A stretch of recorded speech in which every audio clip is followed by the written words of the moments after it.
Good morning. I'm Harley Schlanger from the LaRouche Organization with your daily video update for September 6th, 2023.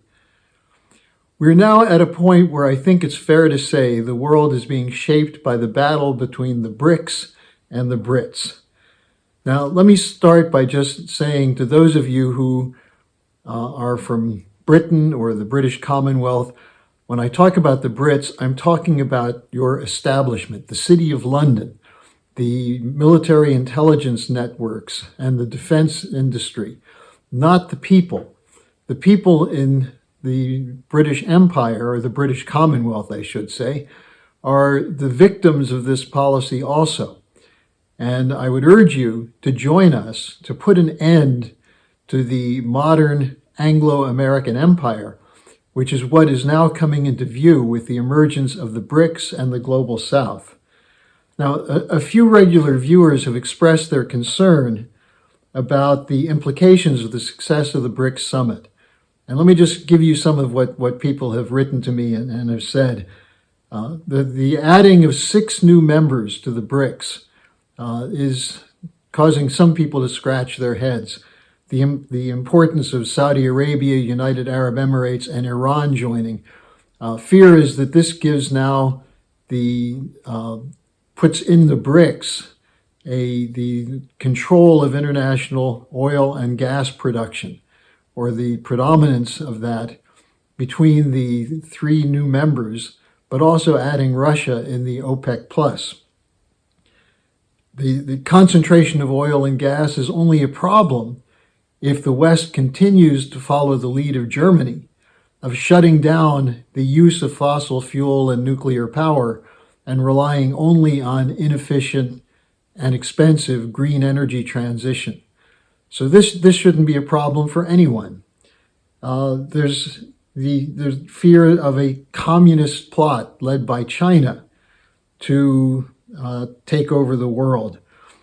And the idea that the multipolar order is really a World Economic Forum plan to move the center of the world empire from Washington and London to Beijing. Now, the others are worried that the end of the petrodollar financial system will mean the loss of value of all dollar assets, including pensions, savings, and real estate. Well, here's a news flash. That's already happening due to inflation based on the wrong-headed policies of the central banks, which have decided to pump liquidity into the system to protect against the collapse of their incredible debt bubble, which is the real problem. And the problem there is that there's not enough production to sustain the debt and the new debt that's coming in from the money printing. So your real concerns should be that the oligarchy is launching wars to protect the unipolar order, that they're proceeding with a green policy of deindustrialization, and that their goal is a dramatic reduction of world population through Malthusian policy. Get rid of the useless eaters.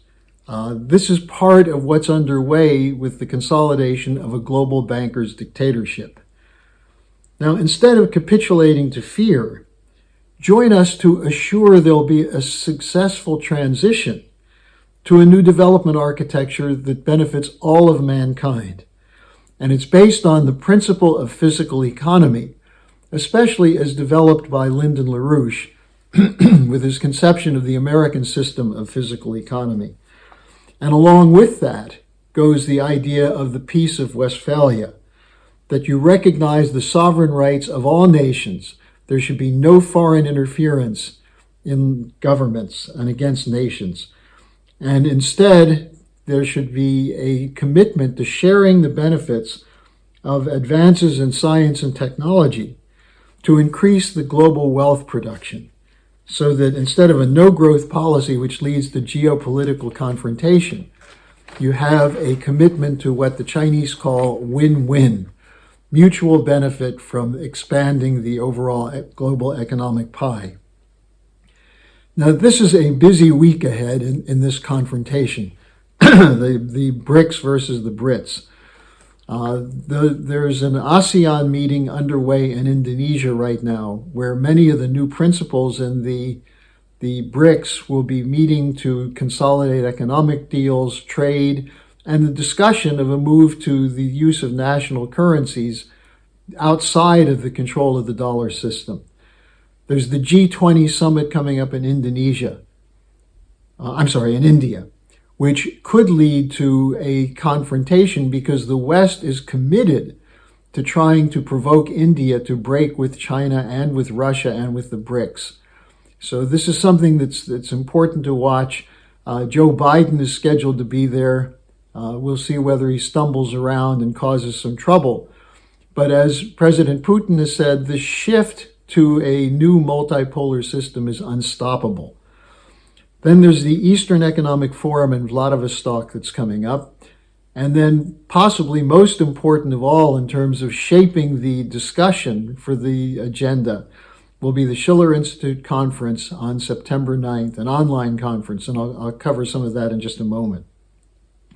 Now let's just look quickly what the strategy is for the defenders of the global unipolar order.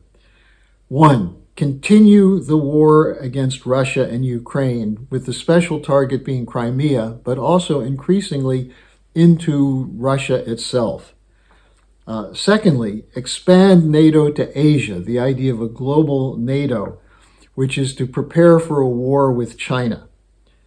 Then 3, regime change. And right now the focus of this is on the West African governments, which have recently kicked out the colonial-linked governments that have been looting the country and are moving toward a commitment to economic sovereignty.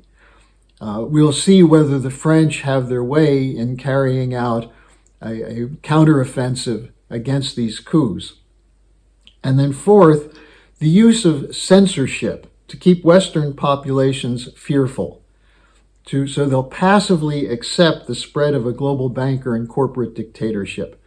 This is an Orwellian ministry of truth, and many of you I know have seen this, whether it's YouTube, whether it's various other social media that suppress any discussion that goes outside of the narrative that's acceptable to the global financial oligarchy. Now, our goal, that is the Schiller Institute goal and the LaRouche organization, is to change the thinking of populations in the West from pessimistic complacency or angry submission to the joyful challenge of building a world of cooperation that benefits all mankind. Now, this means the U.S. must return to its special mission, not as a global policeman or military enforcer of the new colonialism. Remember, America was the first anti-colonial revolution against the British, and that was a fight that still continues to this day as the Brits have figured out how to control through the academic institutions, the think tanks, the interconnection of global corporations, to control the policy of the United States, to allow the British to continue to be a partner in a global empire. So this is one of the major problems we have to counter. But the United States should return to its anti-colonial tradition, and in particular, follow the direction of Lyndon LaRouche, who developed a conception of the American system of physical economy as the basis for a new era of peaceful development for all mankind.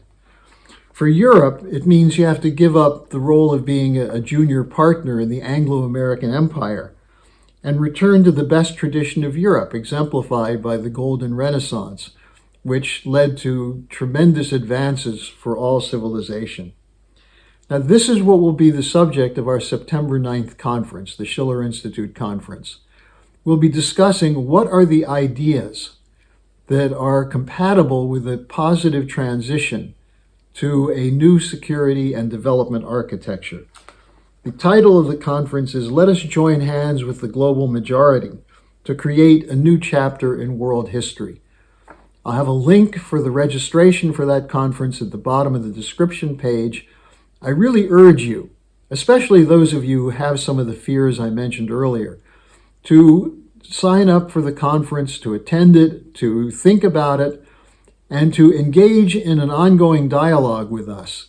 Because what's necessary now is to beat the control over ideas that's typified by the censorship industrial complex, which is blanketing the West with lies aimed at keeping you passive and submissive. Don't give in to it. Join us this Saturday, and let's move on from there.